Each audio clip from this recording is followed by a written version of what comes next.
காம்பாலை பஞ்சபீடங்கள் அமைத்து மேலே சுவாமிக்கு கூர்மாசன பீடம் என்று சொல்லப்படுகின்ற கூர்மாசன பீடம் அமைக்கப்பெற்று நமது சண்முகம் பிள்ளை குடும்பத்தார் அவர்களால் லோகா சமஸ்தோ சுகினோ பவந்து என்று சொல்லப்படுகின்ற உலகம் நலம் பொருட்டு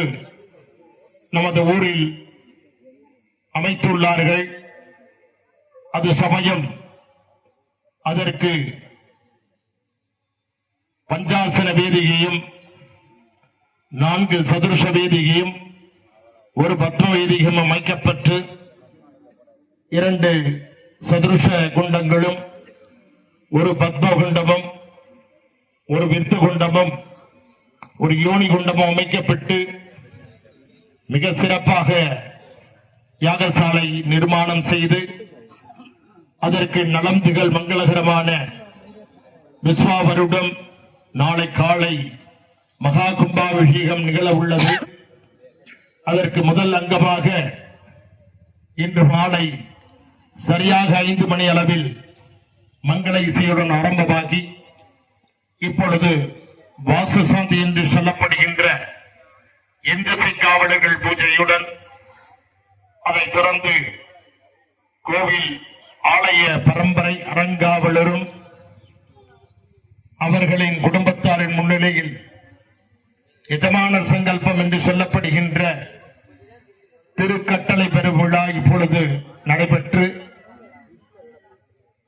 இக்கோயிலின் அறங்காவலர் ஸ்ரீ சண்முகம் பிள்ளை அவர்களின் திருக்கரத்தினால் திருமஞ்சளில் எழுப்பப்பட்டுள்ள மகா கணபதிக்கு தனது திருக்கரத்தினால் மலர் வழிபாட்டை தொடங்கி மகா கணபதி பூஜையுடன் வாசுசாந்தி ஹோமங்கள் ஆரம்பமாகி எந்திசை காவலர்களான இந்திரன், அக்னி, தர்மராஜன், நேர்திராஜன், வர்ணராஜன், வாயுராஜன், குபேரராஜன், ஈசானராஜன் என்று சொல்லப்படுகின்ற எந்திசை காவலர்களுக்கு